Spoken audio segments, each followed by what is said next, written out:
కమలాభుజతోజుగ కుంకుమతో నిజతారుణితాతురనీలతతో కమలాజలోచనలోకపతే విజీభవ వెంకటశీలపతే. ఓ వెంకటాచలపతి, మేము ఈ బ్రహ్మముహూర్తంలో వచ్చి నిలబడి సుప్రభాత పఠనం చేస్తే నువ్వు రాత్రివేళ మేము ఈ సుప్రభాత పఠనం చేసే పర్యంతము లక్ష్మీదేవిని బిగియార కౌగిలించుకుని నిద్రపోయావు. అమ్మవారు నీకు ప్రీతి కలగాలనేటటువంటి ఉద్దేశ్యంతో తన కుచుములకు కుంకుమ రేఖలను అద్దుకుని పడుకుంది.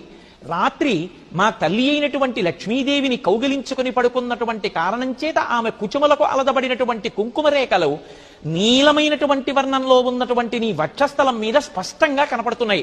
అయ్యో, భక్తులింత ఆర్తితో పిలుస్తున్నారని వక్షస్థలం మీద లక్ష్మీదేవి యొక్క కుచుములకు అలదబడిన కుంకుమ రేఖలు నా వక్షస్థలానికి అంటుకుని కనపడుతున్నాయి.